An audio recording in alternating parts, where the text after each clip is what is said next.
નમસ્કાર, આપ જોઈ રહ્યા છો મંતવ્ય ન્યૂઝ અને સૌરાષ્ટ્ર ટુ સુરત સાથે હું છું આપની સાથે નંદની। સમાચારોની શરૂઆત કરીશું, જેમાં સમગ્ર બોટાદ પંથકમાં ધોધમાર વરસાદની શરૂઆત થઈ ગઈ છે। મધુ નદીમાં પૂર આવતા પાણી રસ્તા પર ફરી વળ્યા છે। ભારે વરસાદને લઈ શહેરના રસ્તાઓ જળબંબાકાર થયા છે। મધુ નદીના પાણી જ્યોતિગ્રામ સર્કલ પાસે ફરી વળ્યા છે। રસ્તા પર પાણી ફરી વળતા વાહન ચાલકો પરેશાન થઈ રહ્યા છે। બોટાદ પંથકમાં ધોધમાર વરસાદ ખાબકી રહ્યો છે। શહેર તેમજ ગ્રામ્ય વિસ્તારોમાં પણ વરસાદી માહોલ જોવા મળી રહ્યો છે। મધુ નદીમાં પૂર આવતા પાણી રસ્તા પર ફરી વળ્યા છે અને વાહન ચાલકોને પણ અનેક પ્રકારની હાલાકીનો સામનો કરવો પડી રહ્યો છે। શહેરના રસ્તાઓ જળબંબાકાર થઈ ગયા છે। મધુ નદીના રસ્તાઓ જ્યોતિ સર્કલ પાસે ફરી વળ્યા હતા। રસ્તા પર પાણી ફરી વળતા વાહન ચાલકો અટવાયા છે। સમગ્ર બોટાદ પંથકમાં મેઘરાજાની તોફાની બેટિંગ જોવા મળી રહી છે। મધુ નદીમાં પૂર આવતા પાણી રસ્તા પર ફરી વળ્યા હતા અને વાહન ચાલકોને અનેક પ્રકારની મુશ્કેલીનો સામનો કરવો પડ્યો હતો। ભારે વરસાદને લઈને શહેરના રસ્તાઓ જળબંબાકાર થયા છે। જ્યોતિગ્રામ સર્કલ પાસે વરસાદી પાણી ફરી વળ્યા હતા અને રસ્તા પર પાણી ફરી વળતા વાહન ચાલકો પરેશાન થયા છે।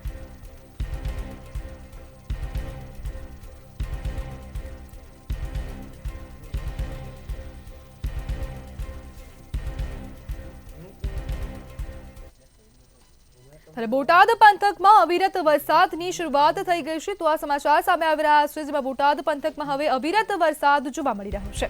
બોટાદ પંથકમાં મેઘરાજાની અવિરત સરવાણી જોવા મળી રહી છે અને સાળંગપુર રોડ પરનો રેલવે અંડરપાસ બંધ કરાયો છે।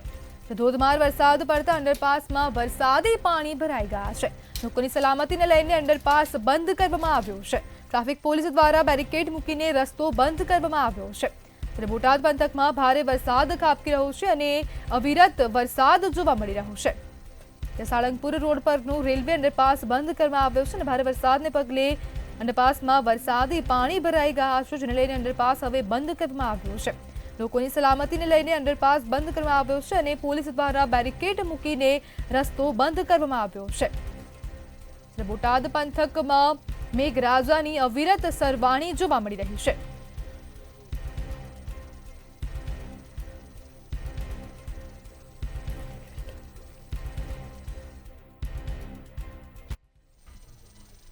સુરતમાં હજીરા ખાતે ગણેશજીની મોટી પ્રતિમાઓનું વિસર્જન કરવામાં આવ્યું હતું, જેમાં 14 વિશાળ ક્રેનો મારફતે 4500 પ્રતિમાઓનું દરિયામાં વિસર્જન કરાયું હતું। સરળતાથી વિસર્જન થાય તે માટે પોલીસનું ચુસ્ત બંદોબસ્ત ગોઠવવામાં આવ્યું હતું, તેમજ ગણપતિ વિસર્જન માટે મોટી સંખ્યામાં ભક્તો ઉમટી પડ્યા હતા।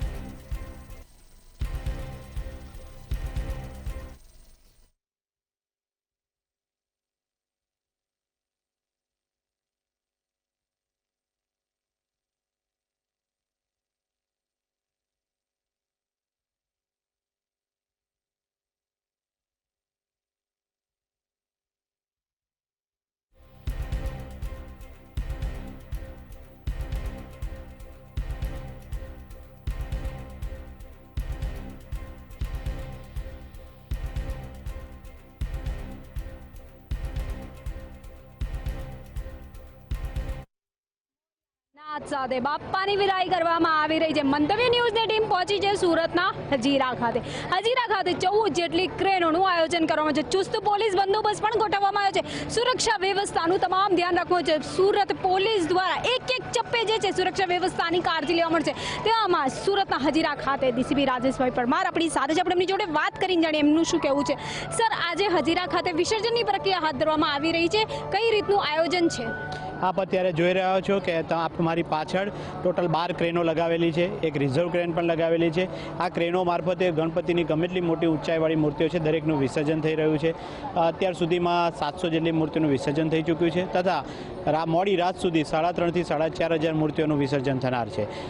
જે વ્યવસ્થા છે એમાં અને ક્રેનની સાથે એની ફોરક્લિપ આવે છે, જેના બેલ્ટ આવે છે, એ પણ જોડે જોઈન્ટ છે, એટલે મોટી મૂર્તિઓને વ્યવસ્થિત કરીને વિસર્જન કરી શકાય।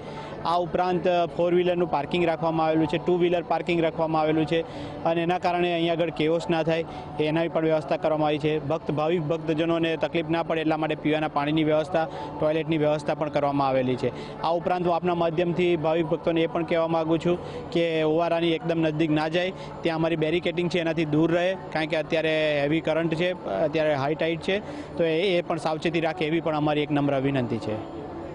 તો આ હતા ડીસીપી રાજેશ પરમાર, જેમણે સ્પષ્ટ કીધું છે સુરક્ષા વ્યવસ્થાઓનું તો ધ્યાન રાખવું છે, પણ ભાવિ ભક્તોનો ઉત્સાહ પણ ભારે જોવા મળી રહ્યો છે, જેને લઈને ઓવરથી દૂર રહેવા માટે તેમને અપીલ કરવામાં આવી રહી છે. ક્રેનોની વ્યવસ્થા કરવામાં આવી રહી છે. વિસર્જન જે છે ઝડપી અને સરળ રીતે થઈ શકે એ માટે સુરત પોલીસ કમિશનર અનુપમસિંહ ગેહલોત દ્વારા પૂરા પ્રયાસ સાથે ખૂબ જ સરસ રીતે આજનું આ વિસર્જન જોવા મળી રહ્યું છે. કેમેરામેન શોએબ શેખની સાથે રાબિયા સાલે, મંતવ્ય ન્યૂઝ, સુરત. સુરત શહેરમાં ગણપતિ બાપ્પાનું જે વિસર્જન કરવામાં આવી રહ્યું છે અને હર્ષોલ્લાસ સાથે તેમનું વિસર્જન કરવામાં આવી રહ્યું છે. સુરત ખાતેથી આ સમાચાર સામે આવી રહ્યા છે. ગણેશોત્સવની ઉજવણી હર્ષોલ્લાસ સાથે કરવામાં આવી છે. વિશાળ પ્રતિમાઓના વિસર્જન માટે વિશેષ વ્યવસ્થા ગોઠવવામાં આવી છે. મનપા દ્વારા હજીરા ખાતે વિશેષ વ્યવસ્થા ગોઠવવામાં આવી છે. વિસર્જન માટે કુલ 14 જેટલી વિશાળ ક્રેનો મૂકવામાં આવી છે. સુરતમાં ગણપતિ બાપ્પાના વિસર્જન માટે હવે વ્યવસ્થા કરવામાં આવી છે. આ વર્ષે પણ હજીરા ખાતે મોટી ગણેશ પ્રતિમાઓનું વિસર્જન કરવામાં આવી રહ્યું છે. સુરતમાં ગણેશોત્સવનું આ ઉમંગ ઉલ્લાસ સાથે ઉજવણી કરવામાં આવી રહી છે. વિશાળ પ્રતિમાઓના વિસર્જન માટે વિશેષ વ્યવસ્થાઓ ગોઠવવામાં આવી છે. મનપા દ્વારા હજીરા ખાતે વિશેષ વ્યવસ્થા કરવામાં આવી છે, જ્યારે 14 જેટલી ક્રેનો પણ મૂકવામાં આવી છે. વિસર્જન માટે કુલ 14 જેટલી વિશાળ ક્રેનો મૂકવામાં આવે છે અને મોટી મોટી પ્રતિમાઓનું હજીરા ખાતે વિસર્જન કરવામાં આવી રહ્યું છે. આ વર્ષે પણ હજીરા ખાતે મોટી ગણેશ પ્રતિમાઓનું વિસર્જન કરવામાં આવી રહ્યું છે અને દરિયામાં ભગવાન ગણેશજીની મૂર્તિનું વિસર્જન થઈ રહ્યું છે. વિશાળ પ્રતિમાઓના વિસર્જન માટે વિશેષ વ્યવસ્થા ગોઠવવામાં આવી છે.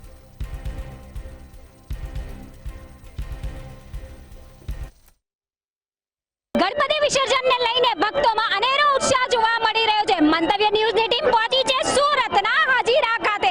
હજીરા ખાતે એક બાદ એક ક્રેનો મારફતે ગણેશજીનું વિસર્જન કરવાની પ્રક્રિયા હાથ ધરવામાં આવી રહી છે. હાલ અહીંયા જોવા મળી રહ્યું છે કે ક્રેન મારફતે જે આ વિસર્જનની પ્રક્રિયા છે, ભાવિ ભક્તો ઉત્સાહભેર જોઈ રહ્યા છે. સુરત શહેરમાં ગણેશોત્સવની આજે જે ઉજવણી કરવામાં આવી રહી છે, ઉમંગ અને ઉલ્લાસની સાથે આ ઉજવણી કરવામાં આવી રહી છે. દર વર્ષે હજારો ભાવિ ભક્તો પોતપોતાના વિસ્તારમાંથી ગણપતિ બાપ્પાનું ઘરે આવકાર કર્યા બાદ વિધિવત રીતે એનું વિસર્જન કરે છે. આજે છે વિસર્જનનો દિવસ. ખાસ કરીને મોટી અને આ વિશાળ પ્રતિમાઓ જે અત્યારે જોવા મળી રહી છે, સુરત મહાનગરપાલિકા દ્વારા સુરતના હજીરા વિસ્તાર ખાતે વિશેષ વ્યવસ્થાઓ જોવા મળી રહી છે. આ વર્ષે પણ હજીરા ખાતે મોટી ગણેશ પ્રતિમાઓનું ભવ્ય આયોજન કરવામાં આવ્યું છે. હજીરા ખાતે ગણપતિ વિસર્જન માટે કુલ 14 જેટલી ક્રેનો મૂકવામાં આવી છે. આ ક્રેનોની અંદર વિસર્જન પ્રક્રિયા સરળ અને સુરક્ષિત થઈ રહી છે. વિશાળ ક્રેનો દ્વારા દરિયામાં પ્રતિમાનું ધીરે ધીરે વિસર્જન જોવા મળી રહ્યું છે. અદ્ભુત દ્રશ્ય જે છે અત્યારે સર્જાઈ રહ્યા છે. ગણેશ વિસર્જનને લઈને ભાવિ ભક્તોની અંદર ભારે ઉત્સાહ જોવા મળી રહ્યો છે. સમગ્ર દ્રશ્ય અત્યારે દેખાઈ રહ્યું છે. ખૂબ જ અદ્ભુત નજારો આજે વિસર્જનનો જોવા મળી રહ્યો છે. વ્યવહારિક છે કે આજે ગણપતિ વિસર્જન છે. આ વિસર્જન દરમિયાન ગૃહ રાજ્યમંત્રી હર્ષ સંઘવી દ્વારા પાલ ઓવારાની મુલાકાત લેવામાં આવી હતી. તો પ્રદેશ અધ્યક્ષ CR પાટીલજી દ્વારા કહી શકાય છે કે ભાગડ અને ચોક વિસ્તારની મુલાકાત લેવામાં આવી હતી. તમામ દ્વારા સુરક્ષા સલામતીના ભાગરૂપે નિરીક્ષણ કરવામાં આવી રહ્યું છે. ગણેશજીની પ્રતિમાઓનું અત્યારે વિસર્જન જોવા મળી રહ્યું છે. સીસીટીવી, LED સ્ક્રીન, જીવ રક્ષા બોટ, NDRFની ટીમ, સંપૂર્ણ સુરક્ષા વ્યવસ્થાઓ પણ જોવા મળી રહી છે. કહી શકાય છે કે સુરત ખાતે આજે ગણેશ વિસર્જનનો અદ્ભુત માહોલ સર્જાઈ રહ્યો છે. એક બાદ એક બાપ્પાની પ્રતિમાઓનું વિસર્જન અહીં દેખાઈ રહ્યું છે. 14 જેટલી ક્રેન સુરતમાં હજીરા ખાતે મૂકવામાં આવી છે અને આ ક્રેન મારફતે ગણેશજીની પ્રતિમાઓનું આ વિસર્જન જોવા મળી રહ્યું છે. એટલું જ નહીં, ભક્તોની જે ભીડ છે એ પણ અહીં દેખાઈ રહી છે. ખાસ કરીને જે લોકો છે એ લોકોનો પણ ઉત્સાહ બતાવવા માંગીશ. એક બાદ એક જે તમામ જે લોકો છે એ અહીં દેખાઈ રહ્યા છે. બાપ્પાની સાથે છેલ્લી સેલ્ફી જાણે લોકો લઈ રહ્યા હોય. અગલે બરસ ફિર સે આના બાપ્પા કહેવામાં આવી રહ્યું છે. ત્યારે સુરત શહેર ખાતે અદ્ભુત દ્રશ્યો આજે સર્જાઈ રહ્યા છે. વિસર્જનનો આજનો દિવસ ખૂબ હર્ષોલ્લાસની સાથે ઉજવવામાં આવી રહ્યો છે. કેમેરામેન શોએબ શેખની સાથે રાબિયા સાલે, મંતવ્ય ન્યૂઝ, સુરત. ભાવનગરના મહુવાના કોટડા ખાતે આ ગમખ્વાર ઘટના બની છે. તો આ સમાચાર સામે આવી રહ્યા છે ભાવનગરના મહુવાના કોટડા ખાતેથી જ્યાં ગમખ્વાર ઘટના બની છે. મોવાના કોટડા ગામે ગમખ્વાર ઘટના બની છે, જેમાં ગણપતિ વિસર્જન કરવા ગયેલ યુવાન દરિયામાં ડૂબી ગયો છે.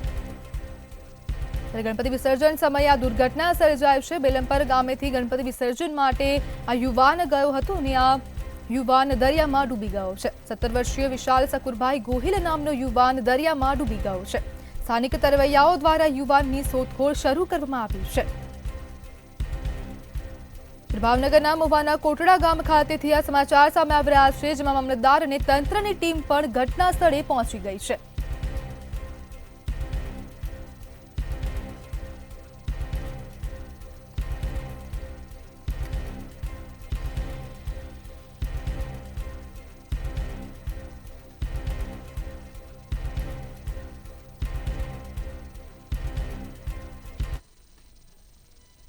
સુરત ગ્રામ્યમાં હવે વિઘ્નહર્તાનું ભાવભેર વિસર્જન કરવામાં આવી રહ્યું છે. તો સુરત ખાતેથી આ સમાચાર સામે આવી રહ્યા છે, જેમાં જે ગણપતિ વિસર્જન છે અને તેમાં ભગવાનનું ભાવભેર વિસર્જન કરવામાં આવી રહ્યું છે. માંગરોળ પંથકમાં વિઘ્નહર્તાને ભારે હૈયે વિદાય આપવામાં આવી રહી છે, જેમાં લવેટ ગામે વિવિધ ગણેશ મંડળો દ્વારા વિસર્જન કરવામાં આવી રહ્યું છે. વિસર્જનને લઈ માંગરોળ પોલીસનો ચુસ્ત પોલીસ બંદોબસ્ત પણ જોવા મળી રહ્યો છે. અનિચ્છનીય ઘટના ન બને તે માટે તંત્ર સજ્જ બન્યું છે અને પોલીસનો ચુસ્ત બંદોબસ્ત જોવા મળી રહ્યો છે. સુરત ગ્રામ્યમાં પણ ગણપતિ વિસર્જનની આ ભાવભેર કરવામાં આવી રહ્યું છે અને ગ્રામ્યમાં પણ વિઘ્નહર્તાનું વિસર્જન થઈ રહ્યું છે. ત્યારે માંગરોળ પંથકમાં વિઘ્નહર્તાને ભારે હૈયે વિદાય આપવામાં આવી રહી છે. દેશમાં વિઘ્નહર્તા ગણેશજીની પ્રતિમાનું આજે વિસર્જન કરવામાં આવી રહ્યું છે.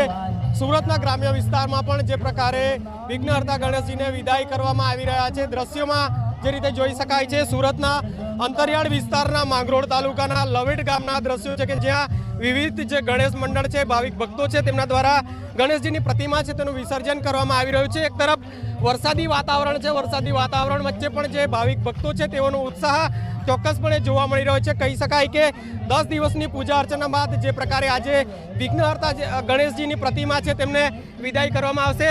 આપણી સાથે ગણેશ ભક્ત છે, એમની સાથે વાત કરીશું. શું કહેશો, આજે વિઘ્નહર્તાજીને વિદાય આપવા માટે આવ્યા છો, 10 દિવસની પૂજા અર્ચના કરી છે, શું નામ છે આપનું? સૌપ્રથમ તો ગણપતિ બાપ્પા મોરિયા, ઘીને લાડુ ચોરિયા. મારું નામ રોહન દેવેન્દ્ર કુમાર મોદી છે. હું વાકલ ગામનો રહેવાસી છું અને ગજાનન ગ્રુપ દ્વારા દર વર્ષની જેમ બાપાનું આ વર્ષે પણ ભવ્યથી ભવ્ય આગમન થયું. 10 દિવસ અમે એમની પૂજા અર્ચના કરી, હર્ષો ઉલ્લાસ સાથે બાપાની સેવા કરી, બાપાની આરતી ભક્તિ. અમે 10 દિવસ અમારું સદંતર મંડળ ભક્તિમય બની ગયું. આજે 10મા દિવસે અમે ભીની અશ્રુએ બાપાને વિદાય આપીએ છીએ. ત્યારે ભારે હૈયે અમારે કહેવું પડે છે કે ગણપતિ બાપ્પા મોરિયા, પૂરજા વર્ષી લોકરિયા. આજે ખાસ કરીને 10 દિવસ તમે પૂજા અર્ચના કરી છે. આજે વિસર્જન કરીને જ્યારે ઘરે જશો, બાપા મંડપમાં નહીં હશે, કેવું લાગશે? બાપાની એમ તો સર્વત્ર બાપા હાજર જ છે, તે છતાં અમારા મંડપમાં બાપા અમને નહીં મળશે, તે છતાં અમે બાપાની આરતી કરીશું. બાપાની ભક્તિભાવ સાથે અમે બાપાને યાદ કરીશું, બાપાની આરતી કરીશું અને પછી મહાપ્રસાદીનું આયોજન કર્યું છે. તો એ સાથે અમે સર્વ ગામજનોને મહાપ્રસાદીનો લાભ આપીશું. બિલકુલથી ફરીથી દ્રશ્યો છે તે બતાવવાના પ્રયાસ કરીશ. જે પણ પ્રતિમાઓ છે તેનું પ્રતિમાનું આજે વિસર્જન કરવામાં આવશે. એક તરફ ભક્તોમાં ઉત્સાહ છે તો બીજી તરફ ક્યાંક ને ક્યાંક જે ભક્તો છે તેઓમાં દુઃખની લાગણી પણ ક્યાંક ને ક્યાંક જોવા મળી રહી છે. કારણ કે 10 દિવસની પૂજા અર્ચના બાદ જ્યારે આજે વિઘ્નહર્તા ગણેશજીની પ્રતિમાનું વિસર્જન કરવામાં આવનાર છે, સાથે જ કહી શકાય કે ભાવિક ભક્તો કહી રહ્યા છે કે આવતા વર્ષે બાપા છે તેઓ જલ્દી આવે, તે પ્રકારે પણ તેઓ જણાવી રહ્યા છે. સુરત ગ્રામ્ય વિસ્તારના અંતરિયાળ વિસ્તારમાં હાલ જે ગણેશજીની પ્રતિમા છે તેનું વિસર્જન છે તે કરવામાં આવી રહ્યું છે. નલિન ચૌધરી, મંતવ્ય ન્યૂઝ, સુરત. સુરત શહેરમાં બાપાનું ઉત્સાહભેર વિસર્જન કરવામાં આવ્યું છે. ગૃહ રાજ્યમંત્રી હર્ષ સંઘવી પાલ ઓવારા પહોંચ્યા હતા અને પાલ ઓવારા ખાતે કૃત્રિમ તળાવ તૈયાર કરવામાં આવ્યું છે. તેમજ મોટી સંખ્યામાં ગણેશ ભક્તો પાલ ઓવારે પહોંચ્યા હતા. હર્ષ સંઘવી પાલ ઓવારે ગણેશ ભક્તોને મળ્યા અને બાપાને વિદાય આપી હતી. તેમજ હર્ષ સંઘવીએ ઓવારા પર થતા વિસર્જનનું નિરીક્ષણ પણ કર્યું હતું. આ વર્ષે ગણપતિજીની આસ્થા જોડે જોડે દેશની સેનાની શક્તિ એટલે કે ભક્તિને શક્તિનો રૂપ એક સાથે અનેરો સંગમ રાજ્યના હજારો ગણપતિજીના પંડાલમાં જોવા મળ્યા. બાળકોથી લઈને વયોવૃદ્ધ સુધી ગણપતિજીને વંદન કરીને ભક્તિ કરી અને ઓપરેશન સિંદૂરની શક્તિને દેશની સેનાને સલામી આપી. સાથે સાથે ગણપતિજીની ભક્તિને જોડે જોડે સામાજિક સમસ્યાઓ, સામાજિક અનેક વિષયો પર દર વર્ષની જેમ આ વર્ષે બી સ્વદેશી અપનાવવાનો જે નારો લાગ્યો અને વિષય જે પકડાયો છે, હું જરૂરથી એવું માનું છું કે આ વર્ષે જે અનેક વર્ષો કરતાં બી વધારે નવરાત્રિમાં જ મારા રાજ્યના નાના નાના વેપારીઓની દિવાળી બને તે પ્રકારનું આ સ્વદેશી આંદોલન રાજ્યભરમાં ચાલ્યું છે. સુરતમાં મનપા દ્વારા ઇકો ફ્રેન્ડલી ગણેશ વિસર્જનનું આયોજન કરવામાં આવ્યું છે. કૃત્રિમ તળાવમાં વિસર્જિત કરાતી પ્રતિમાના દાગીના અને શણગાર અલગ કરવામાં આવ્યા હતા. મનપાના યુસીડી વિભાગ દ્વારા કામગીરી કરવામાં આવી રહી છે. જોકે આ વસ્તુઓ સ્વસહાય જૂથની બહેનોને આપીને મનપા દ્વારા અપાતા સ્ટોલમાં વેચાણ કરવામાં આવે છે. અમે ગાંધી સહસહાય જૂથમાંથી સખી મંડળની બહેનો જે વેસ્ટમાંથી બેસ્ટ બનાવવા માટે આટલે અહીં આવીએ છીએ દર વર્ષે અને જે કંઈ કલેક્શન કરીએ છીએ, મુગટ, મારા, લેસ પડતી, એ બધું અમે કલેક્શન કરીએ છીએ અને એમાંથી નાના છોકરાઓના ચણિયાચોલી પટ્ટીઓ જોઈન્ટ કરીને બનાવીએ છીએ, એમાંથી ઓર્નામેન્ટ્સ ને એ બધું. અને પછી આગળ જતાં અમને એસએમસીમાં જે રાખી મેળા, નવરાત્રિ મેળા જે ભાગ અમને આપે છે એમાં અમે એનું વેચાણ કરીએ છીએ. એટલે વેસ્ટમાંથી વેસ્ટ બધું વસ્તુ બનાવીને અમે કુદરતનું મદદરૂપ બનીએ છીએ. કેટલી બહેનો હોય? અમારે સહસહાય જૂથની 10 બહેનો હોય છે. એ બધા સાથે મળીને આ વસ્તુઓનું વેચાણ કરતા હોય છે. જામનગરમાં જામજોધપુર એમએલએની પદયાત્રાનો મામલો સામે આવ્યો છે. એમએલએ હેમંત ખવા અને તેના સમર્થકોને પોલીસે આંતરી લીધા હતા અને રસ્તાઓને લઈને એમએલએ ખવાએ તાલુકા મથકની પદયાત્રા કરી હતી. ઈશ્વરિયા ગામથી જામજોધપુર તાલુકા મથકની પદયાત્રા કરવામાં આવી હતી અને મામલતદાર કચેરી બહાર એમએલએ અને પીઆઈ સાથે ઉગ્ર ચર્ચાઓ કરવામાં આવી હતી. આ સાથે જ મામલતદારને રજૂઆત કરતી વખતે પોલીસે અટકાયત કરી હતી. મામલતદાર કચેરીને તાળાબંધી કરે તે પૂર્વે અટકાયત કરવામાં આવી હતી. આ મામલે પોલીસે ધારાસભ્ય સહિત 20થી વધુ કાર્યકરોની અટકાયત કરી હતી. જૂનાગઢ જિલ્લો અને સમગ્ર સૌરાષ્ટ્રના રસ્તાઓની હાલત ખૂબ ખરાબ છે. ત્યારે સરકારનું ગામડાના રોડ રસ્તાઓ પ્રત્યે ધ્યાન દોરવા માટે થઈ અને સ્કૂલના બાળકોને સાથે રાખીને 16 કિલોમીટરની પદયાત્રા કરી. આ અંગે વારંવાર મુખ્યમંત્રીશ્રીને રૂબરૂ મળ્યા છીએ. અનેક વખત વિધાનસભાના ફ્લોર ઉપર પણ રજૂઆતો કરી છે. છતાં પણ રસ્તાઓ રિપેરિંગ અંગે કે નવા બનાવવા અંગે કોઈ યોગ્ય નિર્ણય નથી થતો. ત્યારે આજે અમે મામલતદાર કચેરીને તાળાબંધી કરવાનો કાર્યક્રમ આપ્યો હતો. આગામી 1 મહિનાની અંદર જો આ રસ્તાનું કામ ચાલુ કરવામાં નહીં આવે તો કાર્યપાલક ઇજનેરશ્રીનું, બાંધકામ વિભાગ વાળાનું કાળું મોઢું કરવામાં આવશે. હિંમતનગરમાં આર્મી જવાનને મારવાનો મામલો સામે આવ્યો છે. ત્યારે આ મામલે જામનગરના નિવૃત્ત આર્મી જવાનોએ વિરોધ કરી કલેક્ટર કચેરી ખાતે આવેદનપત્ર આપ્યું હતું. તેમજ આર્મી જવાન વિરુદ્ધ કરવામાં આવેલ ફરિયાદ પરત લેવાય અને પોલીસ જવાન સામે ગુનો નોંધવાની માંગ કરી હતી. જો માંગ સ્વીકારાશે નહીં તો જવાનો પોતાના પરિવાર સાથે આંદોલન કરશે તેવી ચીમકી ઉચ્ચારી હતી.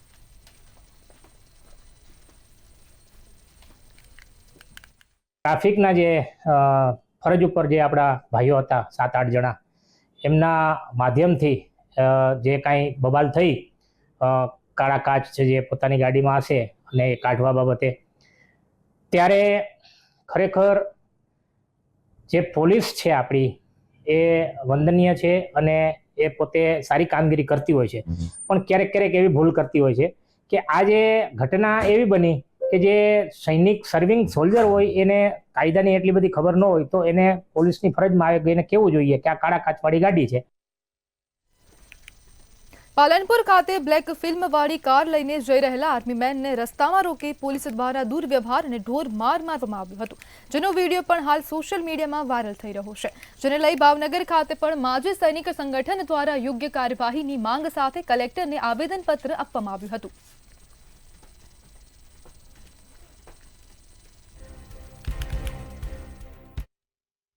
હિંમતનગરની અંદર શું કોઈ સરકારના ધારાસભ્યો, એમપી કે એમએલએ નહીં હોય કે જઈ અને તે એસપી સાહેબને, મારી ત્યાંના એસપી સાહેબ સાથે 6 થી 7 મિનિટ વાત થયેલી અને એસપી સાહેબને મેં નમ્રતાપૂર્વક કીધેલું કે સાહેબ આ ઘટના અત્યંત ગંભીર છે, તમે આની ગંભીરતા લ્યો અને ન્યાયિક કાર્યવાહી કરો.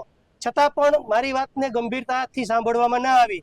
મજબૂરીવશ અમારે 33 જિલ્લાના જેટલા પૂર્વ સૈનિક સંગઠનો છે એમણે કાયદાની રૂહે ગાંધી ચિંધ્યા માર્ગે આવા આવેદન દેવાની જરૂર પડી છે. અને અમે માત્ર આવેદનથી જ અટકવાના નથી. જો 24 કલાકની અંદર સરકાર અને પોલીસ પ્રશાસન દોષીઓ વિરુદ્ધ કોઈ કાર્યવાહી નહીં કરે તો અમે સાબરકાંઠાનો ઘેરાવો કરવાના છીએ. ગીર સોમનાથ જિલ્લાના વેરાવળ તાલુકાના વાવડીના આદરે ગામે શરીના ઘા ઝીકી યુવાનની હત્યા કરવામાં આવી. બે યુવાનો વચ્ચે સામાન્ય વિવાદ થયો હતો, જે બાદમાં એક યુવકે બીજા યુવક પર શરીરથી ઘા ઝીકી દીધા હતા. ઘટનામાં એક યુવાનનું ઘટના સ્થળે જ મોત નીપજ્યું છે, જ્યારે અન્ય એક યુવાનને ગંભીર ઇજાઓ સાથે વેરાવળની ખાનગી હોસ્પિટલમાં દાખલ કરવામાં આવ્યો છે, જ્યાં તે સારવાર હેઠળ છે. ઘટનાની જાણ થતાં એમએલએ વિમલ ચુડાસમા ગામના અગ્રણીઓ હોસ્પિટલ દોડી આવ્યા હતા, જ્યારે પોલીસે વધુ તપાસ હાથ ધરી.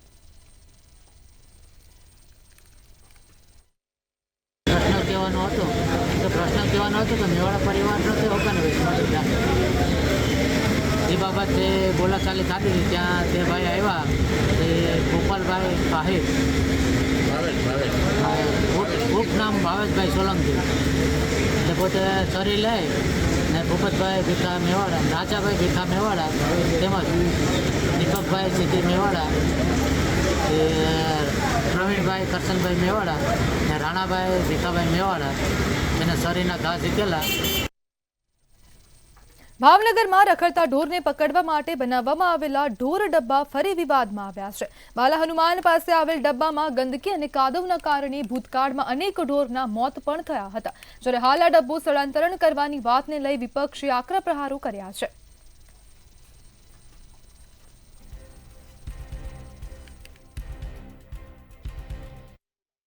ઈ ઢોરખાનું, ઈ ઢોર ડબ્બો ત્યાંથી બદલાવીને અન્ય સ્થળે ખસેડવામાં આવશે.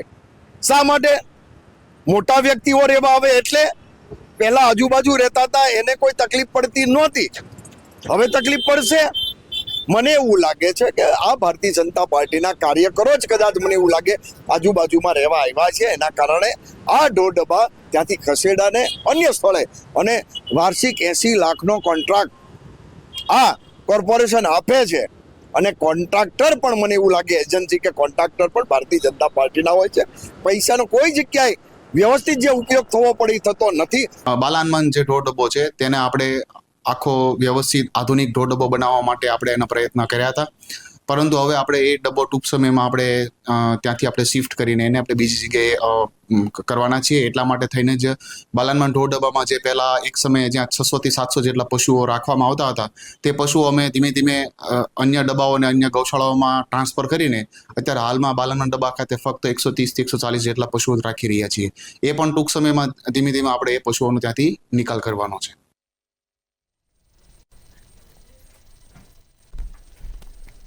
તો સૌરાષ્ટ્ર ટુ સુરતમાં હાલ બસ આટલું જ. હવે જુઓ સીધો સંવાદ મારા સહયોગી હિરલ સાથે.